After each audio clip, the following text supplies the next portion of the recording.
Cuando se nacionaliza la banca, el manejo económico del país era caótico y las innumerables denuncias de corrupción enlodaban la administración de López Portillo. Los cárteles mexicanos, entonces comandados con Miguel Ángel, Félix Gallardo, Rafael Caro Quintero y Ernesto Fonseca, entrenaban en sus ranchos a milicianos de la Contra. Recibían las armas de la CIA en territorio mexicano y las enviaban a Honduras. En Honduras se intercambiaban las armas por droga y la droga era traída a México y de aquí enviada a los Estados Unidos. Creyéndose protegido por autoridades mexicanas y estadounidenses, Caro Quintero ordena el secuestro, la tortura y el asesinato de Camarena y de su piloto de reconocimiento, Alfredo Zavala.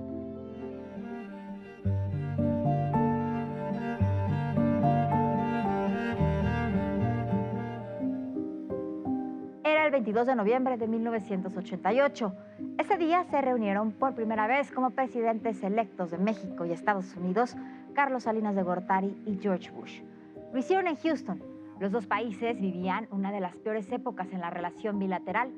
Miguel de la Madrid y Ronald Reagan nunca se habían entendido y al escándalo del caso Camarena se sumaron las reiteradas crisis económicas generadas en México a partir del gobierno de José López Portillo, sobre todo después de la nacionalización bancaria de 1982, que generaron profundas incertidumbres en los dos países.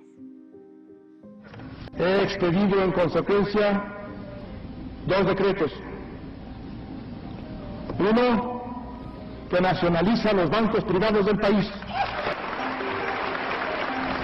Las nuevas revelaciones apuntan a que la CIA pudo haber estado detrás de la muerte del exagente.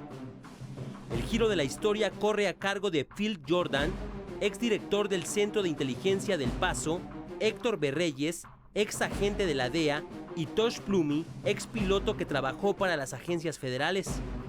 Los tres narraron en la cadena Fox News que policías mexicanos y particulares estadounidenses relacionados con la CIA participaron en las torturas de Camarena en 1985. Incluso, dicen los agentes, que grabaron un video donde se ve la participación de personal de la CIA cometiendo actos de tortura a Enrique Camarena. Tras la muerte de Enrique Camarena, el gobierno de Estados Unidos instauró de manera unilateral el llamado proceso de certificación sobre cooperación antidrogas. Este proceso imponía una serie de sanciones a los gobiernos de los países que fueran considerados como no cooperativos. Y a partir de ahí, cambió la visión de la lucha antidrogas. Bush venía de una larga carrera política, había sido, entre muchos otros cargos, director de la CIA y durante 8 años vicepresidente de los Estados Unidos. Carlos Salinas de Gortari era uno de los presidentes más jóvenes de la historia de México y llegaba al gobierno con las inconformidades sobre los comicios de 1988, pero también con la consigna de cambiar y modernizar a México. Cuando se reunieron en Houston, acababa de caer apenas 2 semanas antes el muro de Berlín y era evidente que estaba en ciernes la caída del bloque socialista en Europa. Era un mundo nuevo y los dos presidentes que asumían sus cargos en las próximas semanas decidieron dar un giro de 180 grados a su relación. Nació el llamado Espíritu de Houston. El presidente Bush me dijo, nosotros acabamos de firmar un tratado de libre comercio con Canadá. Tenemos interés en un tratado similar con México. Y yo le tuve que decir, presidente, no. Y no puede ser porque en ese momento, y así se lo expliqué, el problema fundamental de México era el exceso de deuda que teníamos con más de 500 bancos comerciales del mundo. Y mi prioridad era un proceso en el cual no solo se reestructurara la deuda para posponer los pagos, sino lograr la primera reducción de deuda en la historia moderna de América Latina. Entonces yo le dije al presidente Bush, no se puede porque si entramos en 2 macro negociaciones, entonces cualquier reducción de deuda que ustedes me ayuden a conseguir, me la van a cobrar con reducción de aranceles mexicanos, pero sin dejarme acceso al mercado norteamericano de los Estados Unidos. Así que le dije que no. Y se logró lo que se llamó el Plan Brady, que para México significó, en su conclusión, la primera reducción de deuda en la historia moderna de América Latina. Muy pronto la agenda bilateral comenzó a borrar los signos del pasado. Se olvidó todo el asunto, todo este escándalo de los Irán-Contras que tan costoso podía ser para ambas administraciones. Y a inicios de 1989 fue detenido el principal narcotraficante de México y uno de los responsables del secuestro y asesinato del agente de la DEA, Enrique El Kiki Camarena. Fue detenido entonces el primer jefe de jefes, Miguel Ángel Félix Gallardo. Estados Unidos venía reclamando su detención desde 1985. Authorities said they had arrested the reputed mastermind of a drug ring that shipped 2 tons of cocaine a month into the United States. Félix Gallardo was arrested in Guadalajara.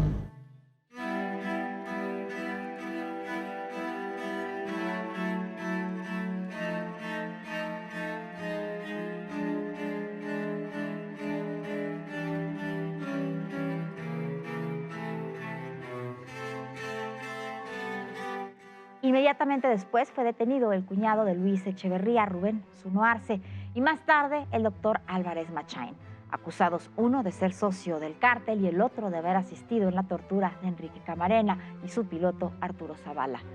Zuno Arce fue detenido en los Estados Unidos y nunca volvió a estar en libertad. Álvarez Machain fue detenido ilegalmente en México y entregado en la frontera con la Unión Americana. Esto hizo que años después fuera liberado sin que se pudiera comprobar plenamente su participación en ese crimen. Pero el narcotráfico no desapareció con esas caídas, en realidad se reorganizó bajo nuevos liderazgos. Esto se hizo en una reunión que organizó Juan José El Azul Esparragosa en Acapulco. Ahí se dijo que el grueso del territorio nacional, con epicentro en Ciudad Juárez, quedaba en manos de Amado Carrillo Fuentes, el Señor de los Cielos, con varios grupos importantes asociados. El Golfo quedó en manos de Juan García Ábrego, un sobrino de quien fuera el líder histórico del contrabando y la delincuencia en la frontera entre Texas y Tamaulipas, Juan Nepomuceno Guerra, un grupo originalmente subordinado a Amado Carrillo. Este grupo, el de los hermanos Arellano Félix, desconocieron estos acuerdos y se quedaron con el control de Tijuana. Ahí, en ese momento, también comenzó la guerra entre los Arellano Félix y los grupos del cártel de Sinaloa adheridos a Amado Carrillo. Ahí participaban el Mayo Zambada, Héctor Luis el Güero Palma y un joven llamado el Chapo Guzmán. En Colombia comenzaba la estrategia para acabar con el cártel de Medellín, lo que terminaría con la muerte de Pablo Escobar en 1993, después de años de enorme violencia en Colombia. Entonces no éramos conscientes de ello, pero pocas cosas como esos enfrentamientos en Colombia sirvieron para fortalecer al narcotráfico aquí en México. El Buen Mozo cumplió su misión con creces. Primero, según las versiones policiales de la época, sedujo a la hermana de El Güero y luego, ya instalado en el círculo más cerrado del poder sinaloense, se ganó los favores de su esposa, Guadalupe Leija. En 1989, el venezolano la conquistó y la convenció de fugarse con él y abandonar al narcotraficante. Sin imaginar el destino que le esperaba, Guadalupe y los 2 hijos que tuvo con El Güero, Natalie y Héctor, de 4 y 5 años de edad, se fueron con él a Estados Unidos. Una vez en suelo americano, este la obligó a retirar $2 millones de una cuenta bancaria y después la decapitó en un domicilio de San Francisco, California. Le envió la cabeza al Güero Palma en una hielera. El destino de los niños también fue terrible. 15 días después de matar a Guadalupe, el venezolano se los llevó a su país y los arrojó al vacío desde el Salto del Ángel, una catarata 17 veces más alta que las del Niágara. En esta espiral de violencia, el Güero se volvió uno de los capos más sanguinarios de México. Aunque no llegó a ser condenado por ello, se le atribuyen la muerte de la activista Norma Corona en Culiacán, una defensora de los derechos humanos, y el ataque a la discoteca Christine de Puerto Vallarta, que dejó 10 víctimas mortales. En respuesta, los Arellano Félix buscaron asesinar al Chapo y al Güero Palma. Tras la detención del Chapo, el cetro del cártel de Sinaloa se repartió entre el Güero e Ismael Zambada. El primero se quedó con el control de la estratégica frontera entre Sonora y Arizona, y enriquecido y con sus rivales a distancia, vivió sus años dorados. Mientras tanto, la caída de la Unión Soviética y el bloque socialista cambió toda la geopolítica global y también fortaleció la relación entre Bush y Salinas de Gortari.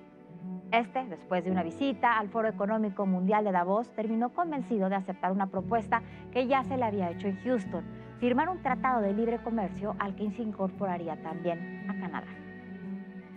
Bill Clinton fue muy contrario hasta que establecimos puentes con su campaña. Nosotros como gobierno negociábamos con el gobierno que era el del presidente Bush, pero hicimos contacto y puentes con la campaña del candidato Bill Clinton, en particular a través de alguien que había sido mi compañero en la Universidad de Harvard, Henry Cisneros, que después fue alcalde de San Antonio, de tal manera que pudimos explicarle al equipo del candidato Clinton cuáles eran las características del tratado. Y unas semanas antes de la elección en los Estados Unidos, el candidato Clinton pronunció un discurso en la Universidad de Carolina del Norte.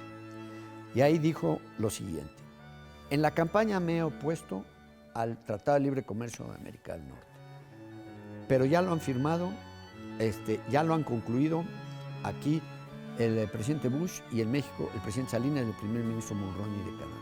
Debo reconocer, dijo el candidato Clinton, que el gobierno mexicano ha tomado muchas decisiones unilaterales que incluso han beneficiado el comercio y la actividad económica aquí en Estados Unidos. Y además, es un gobierno reformista que nos tiene impresionados como uno de los más capaces que hemos visto en la historia de México. Eso dijo Clinton en su discurso y concluyó: aprobaré y apoyaré el tratado como está negociado, pero propondré los acuerdos paralelos en medio ambiente y laboral. Y ahí ya no importaba el resultado de la elección presidencial de Estados Unidos. Ganó Clinton, perdió Bush, y aún así el presidente Bush dijo: yo lo firmo. Y antes de dejar la presidencia, él firmó en la sede de la OEA, yo firmé aquí en Palacio Nacional y el primer ministro Mulroney lo hizo en Canadá. La seguridad y el Tratado de Libre Comercio iban de la mano. Sin seguridad no podían existir las fronteras comerciales abiertas. Varios hechos comenzaron a alterar el ambiente político y la relación bilateral. Por una parte, el enfrentamiento entre los Arellano Félix y el cártel de Sinaloa creció exponencialmente y eso puso en riesgo la redistribución territorial del crimen que se había dado en 1989. Años antes, en 1983, como consecuencia de ese enfrentamiento, fue muerto en Guadalajara el cardenal Juan José Posadas Ocampo. En diciembre de ese año, los Arellano trataron de matar en un restaurante de la Ciudad de México a Amado Carrillo. La guerra de los cárteles se ampliaba como nunca antes. Y en Estados Unidos, cuando el Tratado de Libre Comercio ya estaba firmado y solo faltaba su aprobación en los congresos, en forma sorpresiva George Bush perdió su elección. El demócrata Bill Clinton, que había expresado dudas sobre el Tratado de Libre Comercio en campaña, asumió en enero de 1993 y eso abrió durante un año más las negociaciones del Tratado de Libre Comercio. Ya con Bill Clinton como presidente y habiéndolo firmado el presidente Bush, nos fuimos todavía un año completo, después de firmado y cerrado, a negociar los acuerdos paralelos de medio ambiente y laboral y lograr hasta noviembre de 1993, después de haber iniciado en enero de 1990, que el Congreso de Estados Unidos lo ratificara y también el Senado mexicano. 4 años. En ese momento, reabrir el tratado quería decir que otra vez aquellos que habían tenido que ceder productores en Estados Unidos a cambio de acceso nuestro a su mercado, ahora iban a decir: no, ya no queremos dar lo que dimos entonces. Y lo que nosotros habíamos dado hasta el límite, nos iban a pedir más.